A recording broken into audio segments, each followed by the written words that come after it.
sont de vraies merveilles d'ingénierie. Les ponts permettent de franchir détroits, vallées et gorges. Ils sont de plus en plus grands, de plus en plus longs et toujours plus audacieux. Comment l'homme s'y prend-il pour construire de tels géants? C'est ce que nous allons découvrir aujourd'hui dans le sud de la France. Bienvenue dans Xenius. Salut, Adriane et moi nous trouvons aujourd'hui devant un ouvrage gigantesque, le viaduc de Millau. C'est le pont de tous les superlatifs. Près de 2,5 km de long et d'une hauteur totale de 343 mètres. Il est même plus haut que la tour Eiffel. C'est dingue, non? Nous sommes à côté de ce qu'on appelle un pont à haubans. Je vous explique. Les haubans, ce sont les câbles qui maintiennent la structure. Pour les ingénieurs qui ont entamé les études il y a plus de 30 ans, vous imaginez le défi? Le viaduc de Millau a été mis en service il y a plus de 10 ans. Pendant les périodes de vacances, il est emprunté par 3000 voitures par heure. Vous vous rendez compte? Avant, tous ces véhicules n'avaient d'autre choix que de traverser la vallée, ce qui crée des embouteillages absolument énormes. Pourquoi un tel trafic? Tout simplement parce que nous sommes sur l'axe qui relie Paris à Béziers, puis qui mène aussi vers Barcelone. Et ici, il manquait un important tronçon d'autoroute. Emmanuel Cachot est directeur de la société qui exploite le viaduc de Millau. Qu'est-ce qui a été inhabituel, par exemple, au niveau technique? Alors on va commencer par les pieds, les fondations, qu'on est allé chercher parfois très loin, jusqu'à 26 mètres de profondeur, pour retrouver un sol qui puisse nous faire tenir cet ouvrage. Ensuite, les piles en béton, puisque construire une pile de 245 mètres de haut, ben, ce n'est pas tous les jours. Et donc, il faut concevoir le béton, les ferraillages et puis le mode de construction. Ensuite, le tablier en aile d'avion, de manière à pouvoir résister au vent, parce que le paramètre important pour l'ouvrage, c'est le vent. Ensuite, et au-dessus, vous avez des pylônes de plusieurs centaines de tonnes qu'il faut concevoir et amener pour pouvoir attacher les haubans. La construction de ce viaduc n'a pas seulement été un exploit pour les ingénieurs. Comme nous l'avons dit tout à l'heure, c'est également un véritable chef-d'œuvre. Pas étonnant que tout le monde en soit si fier. Je me présente, je m'appelle Millau, viaduc de Millau. Parmi les ponts de France, je fais partie des stars. Je dois mon nom à la ville éponyme située dans la vallée du Tarn, qui coule à mes pieds. Je vis la tête dans les nuages, dans le sud du Massif central.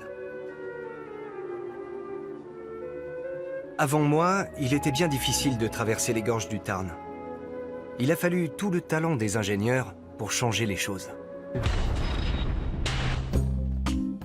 En octobre 2001, le chantier est lancé. Je serai grand et puissant. Pour ancrer solidement mes piles, les ouvriers creusent profondément la terre. Mes jambes en béton sont ensuite coulées.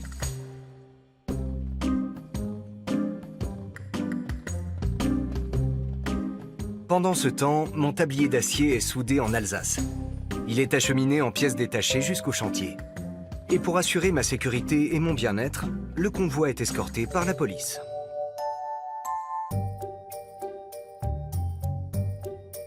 Désormais, une intense activité agite l'Aveyron. Mes bâtisseurs font appel aux techniques les plus modernes. Et petit à petit, mon corps d'acier est poussé au-dessus de la vallée. Le spectacle attire des milliers de visiteurs. L'une de mes 7 piles, la P2, bat tous les records de hauteur. À l'époque, elle devient la plus haute pile de pont du monde.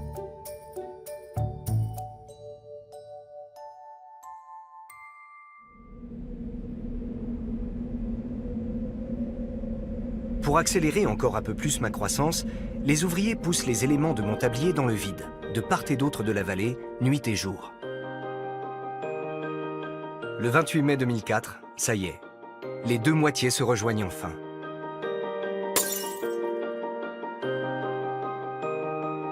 Pour mes concepteurs, c'est l'aboutissement d'une performance unique.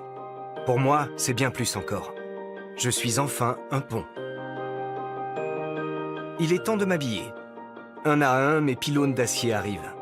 Ils font 700 tonnes chacun, et leur installation exige de véritables acrobaties. Ils trônent sur mon tablier bien proportionné. Une fois tendu de haubans, je reçois un nouveau titre, Me voilà pont à haubans. Pour que je dure plus longtemps, les constructeurs recouvrent mon tablier de matériaux isolants et anti-rouille. Enfin, ils appliquent l'enrobé, un béton bitumineux qui constituera la chaussée.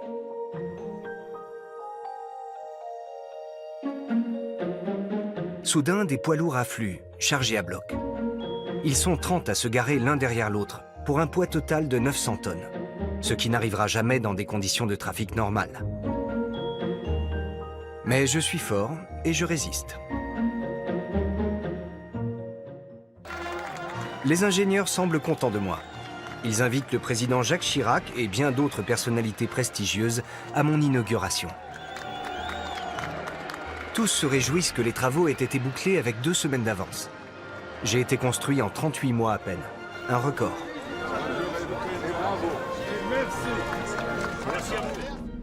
Je suis l'un des plus hauts ponts autoroutiers du monde.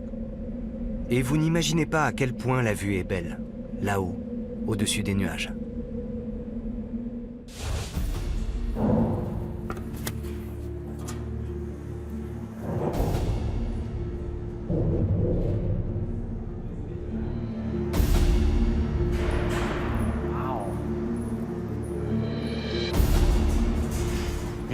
Nous nous trouvons à un endroit où très peu de gens ont le droit de se rendre.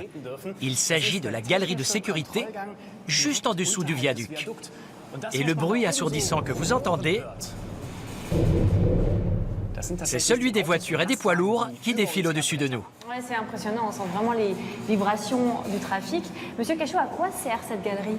C'est une galerie de sécurité pour mettre nos personnels dans de bonnes conditions d'intervention. Et ils peuvent intervenir depuis ici sur tous les éléments du viaduc, que ce soit l'éclairage aviation en haut des pylônes, tous les problèmes d'humidification quand les machines tombent en panne, ou alors intervenir sur les haubans pour contrôler que les haubans sont à la bonne tension ou en parfait état. Ça ressemble vraiment à un labyrinthe sans fin. Ici, on est sur une des ailes du tablier. Et ici, c'est un point stratégique aussi de contrôle. Alors, voilà, c'est un point de contrôle important puisqu'on est sur la base du pylône, donc qui est au-dessus du tablier, la partie métallique.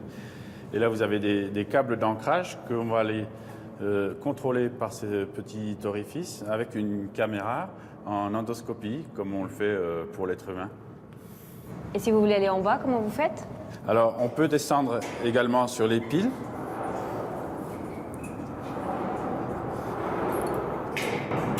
Oh oh. La marche est haute, je peux vous le dire. À quelle hauteur on est là? Nous ne sommes qu'à 90 mètres. La construction qui nous entoure a été montée pièce par pièce, centimètre après centimètre, de part et d'autre de la vallée. Pour nous rendre compte du défi technique que cela représente, nous sommes allés visiter le chantier d'un pont en cours de construction en Allemagne.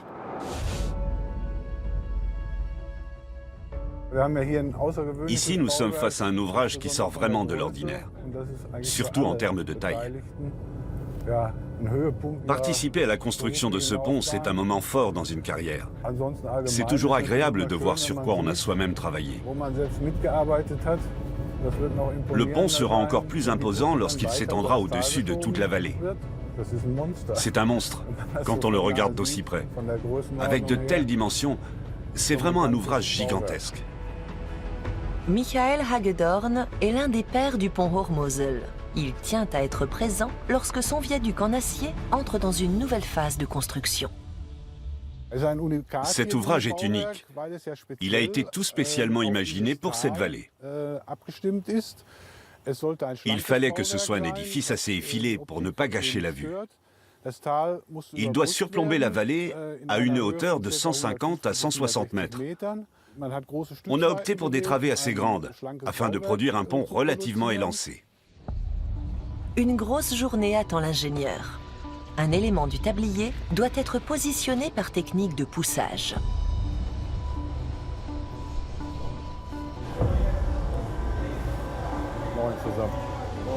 Ces prises de vue accélérées montrent la progression du caisson. Contrairement à ce qui a été fait pour le viaduc de Millau, le poussage n'est effectué qu'à une seule extrémité du pont, pour des raisons financières. Je me tiens à présent au bout du caisson. Sa hauteur est d'environ 7 mètres à 7 mètres 50. Ici, on voit bien les raidisseurs du caisson. Ils sont là pour assurer sa stabilité.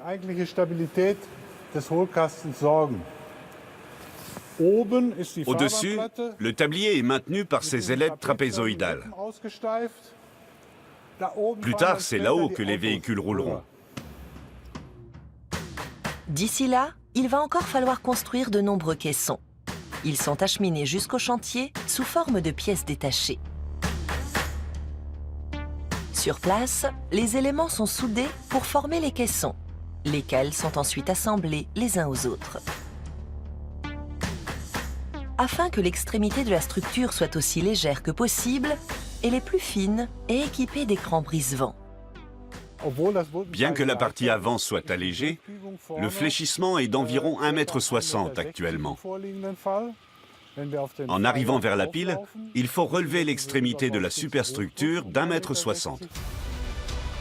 Pour cela, les ingénieurs vont jusqu'à construire une structure provisoire, un pylône de plus de 80 mètres de haut, tendu de lourds câbles d'acier reliés au tablier du pont.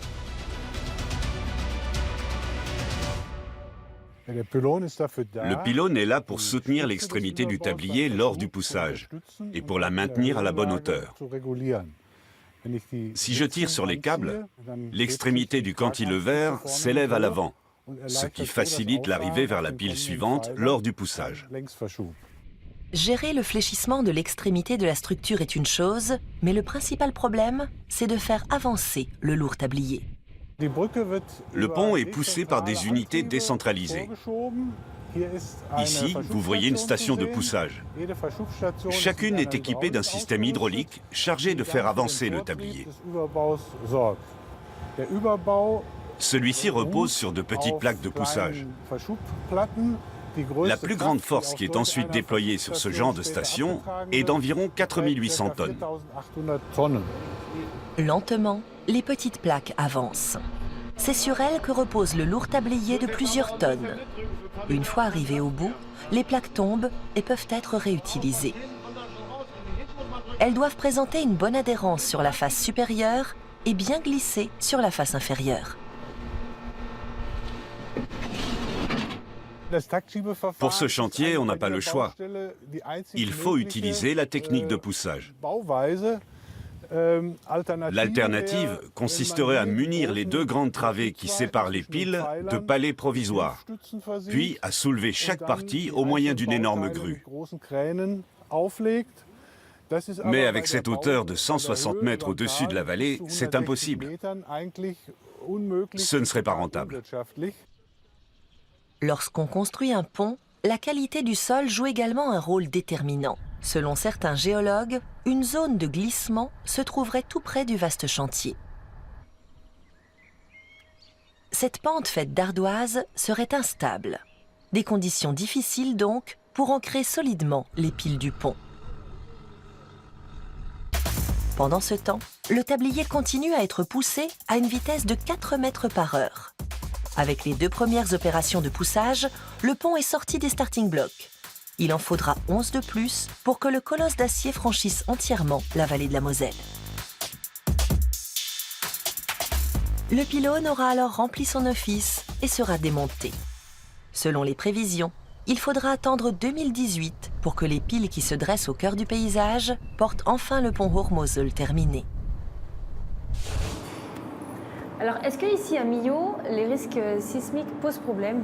Dans la zone de Millau est une zone à risque sismique faible, donc l'ouvrage a été dimensionné en fonction de ce risque. Mais on a fait de très bonnes fondations, très profondes, après reconnaissance. Ensuite, l'ouvrage est assez souple puisque les piles bougent, le tablier bouge, l'ensemble est assez souple. Et donc s'il y avait un léger séisme, l'ouvrage pourrait résister sans difficulté. Il reste flexible. Et là, j'ai vu, il y a une échelle. Est-ce qu'on peut monter ici tout en long? Oui, on peut monter tout en haut du pylône par l'échelle, 90 mètres. Génial. Alors, on y va? Malheureusement, il y a de la place pour deux là-haut. Donc on ne pourra pas monter tous les trois. On a un volontaire te trouver là. Ok. Moi j'ai le vertige, je reste ici. Alors je me lance. Je te raconterai. Ok.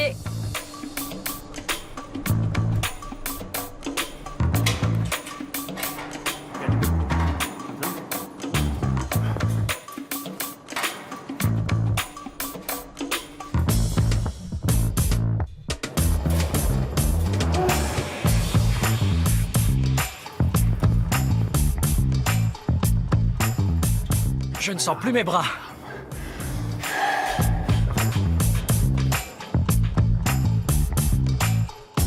Vous le faites souvent? Une fois par semaine. Une fois par semaine quand même.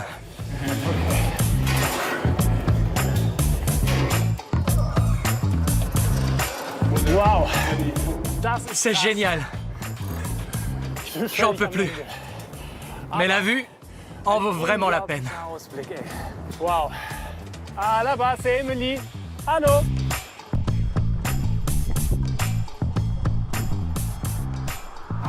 Alors, c'est une vue magnifique. On est à quelle hauteur maintenant? On est à 180 mètres du sol et 270 mètres au-dessus du Tarn, donc on est déjà pas assez élevé. Oui. Et ici, maintenant, il y a beaucoup de vent, mais comment est-ce que c'est quand il y a une grande tempête? Ah ben, le pylône bouge jusqu'à 60 cm, donc c'est assez impressionnant quand on est ici. Mais en général, on ne monte pas quand il y a la tempête. Mais le viaduc est très largement dimensionné, puisqu'il est dimensionné pour des vents jusqu'à 320 km/h, donc c'est assez exceptionnel. Par contre, sans doute qu'on arrêtera la circulation avant, parce qu'en fonction du sens du vent, ça va avoir un impact sur les véhicules et ça pourrait être dangereux. Ok. Donc ça vous arrive souvent qu'il faut fermer le viaduc? Non, c'est jamais arrivé. On a ralenti la circulation, mais on n'a jamais fermé, mais quand bien même il y a déjà eu des grandes tempêtes en France il n'y a pas très longtemps. Et pour vous, c'est comment d'être ici? C'est simplement magnifique, c'est dur, ça se mérite, on fait un bel effort pour C'est monter. dur pour les bras, hein? C'est dur pour les bras, mais voilà, la vue est magnifique. C'est comme quand on monte au 3e étage de la Tour Eiffel à Paris, ben, on a un spectacle magnifique et voilà, c'est vraiment toujours un grand moment. Un autre type de pont, le pont suspendu, est nettement plus sensible au vent. Ces ponts sont donc contrôlés régulièrement de fond en comble. Et toute erreur dans la construction pourrait provoquer un véritable désastre. Contrairement au viaduc de Millau, le pont est du Grand Belt est exclusivement suspendu à des câbles d'acier. Il s'agit du plus long pont suspendu d'Europe, plus de 2,5 km de long. Tout au long de l'année, l'édifice est grignoté par le sel et le vent de la mer Baltique. Dans ce détroit du Danemark, grosses rafales et tempêtes n'ont rien d'exceptionnel. Elles peuvent survenir plusieurs fois par mois et exposent la structure à des sollicitations extrêmes. Alan Larson, le constructeur du pont, se rend régulièrement sur place pour examiner l'édifice et identifier d'éventuels dommages. Mon cœur est ici. J'ai conçu de nombreux ponts depuis, mais celui-ci est de loin mon préféré.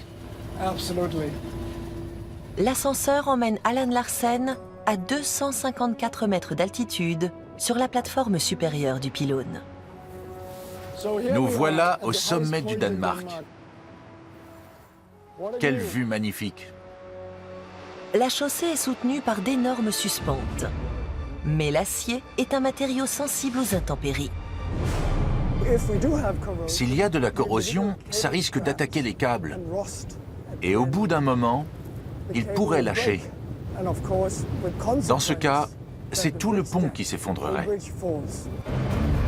Pour savoir s'ils sont en bon état, Alan Larson doit grimper sur le câble porteur. Le truc, c'est de ne jamais regarder en bas, toujours fixer l'horizon. Le câble porteur mesure 83 cm de diamètre. Pour Alan Larson et ses collègues, il faut faire preuve de la plus grande prudence.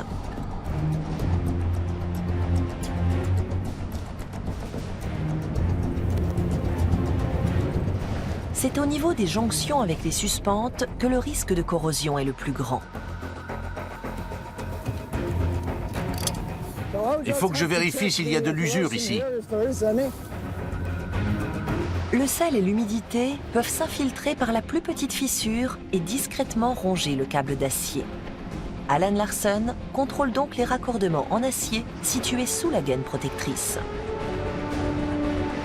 Le résultat permet à l'ingénieur de souffler, du moins pour l'instant. Ça m'a l'air très bien. Cette inspection visuelle satisfait pleinement Alan Larson. Mais autre chose l'inquiète. Les tempêtes en mer Baltique ont gagné en intensité ces dernières années. Elles pourraient constituer une menace pour le pont. Ces images du pont de Tacoma datent de 1940. Elles montrent les conséquences extrêmes que peut avoir le vent sur un pont. Ce pont suspendu a tout juste 4 mois lorsque son tablier se détache. Quelle force de vent peut faire osciller un pont suspendu? Et quel rôle joue sa conception? Pour répondre à ces questions, Alan Larson a rencontré l'un des ingénieurs les plus éminents en la matière. Rüdiger Hofer a fait réaliser une reproduction exacte du pont de Tacoma. À l'intérieur d'une soufflerie, il simule les réactions du pont face aux écoulements d'air. Une gentille petite brise d'été. Dès que le vent atteint 45 km/h, la maquette se met à osciller dangereusement. L'ingénieur passe à force 8. 8 sur l'échelle de Beaufort, cela correspond aux conditions auxquelles le pont de Tacoma a été exposé ce jour-là. C'est un vent assez fréquent. On se dit qu'on va peut-être fermer ses fenêtres, mais qu'il n'est pas nécessaire de prendre des mesures particulières. Dans le cas du pont de Tacoma, ce vent entraîne pourtant le pire scénario possible.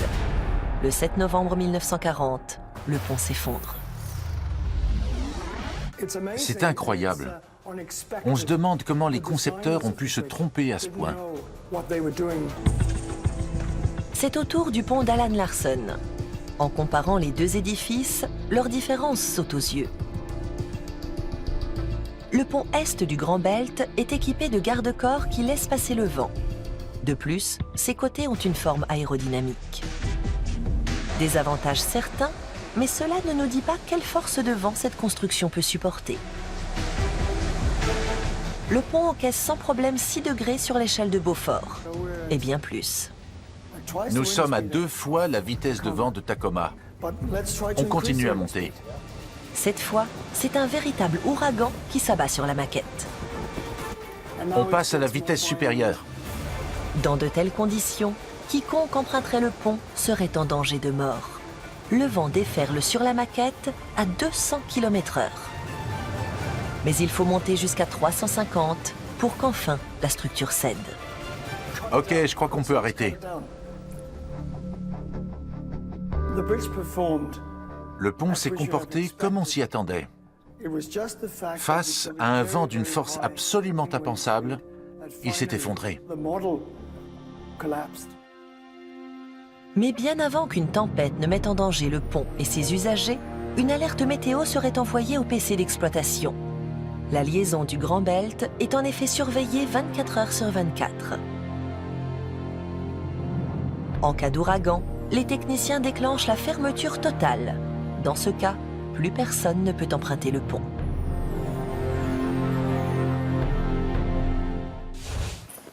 Donc ici, c'est notre dernière étape, c'est le PC d'exploitation du viaduc. Ça ressemble à une salle de contrôle de péage normale, sauf que vous avez des informations très importantes pour surveiller le viaduc. Et j'imagine notamment les informations météo. Oui, les informations météo, donc la température, l'hygrométrie, mais aussi le vent, qui est un paramètre très important pour la sécurité du trafic. Et alors, en cas d'intervention, comment ça se passe? Vous pouvez nous expliquer si jamais il y a un problème sur le pont? Qu'est-ce que vous faites? Est-ce que vous pouvez tout diriger d'ici, tout fermer? Alors, depuis ici, on pilote l'ensemble de nos moyens, que ce soit des moyens techniques. Et effectivement, on peut fermer le viaduc en quelques clics de souris sur le PC.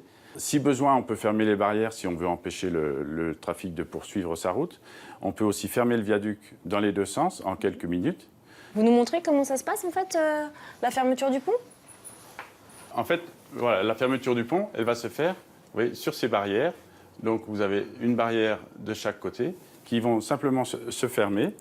Et est-ce qu'il y a souvent des fermetures? Il y a très peu de fermetures. On a fermé une fois sur un contresens. pour éviter le choc frontal qui est le plus violent. Et puis on a fermé 2 fois pour la course du viaduc, puisqu'on a une course à pied tous les 2 ans avec 15 000 coureurs. Et donc c'est l'occasion de fermer le viaduc, mais c'est vraiment le côté ludique. Merci beaucoup. Merci. On vous souhaite bonne continuation. Mais avec grand plaisir, merci beaucoup. Et on y va, hein.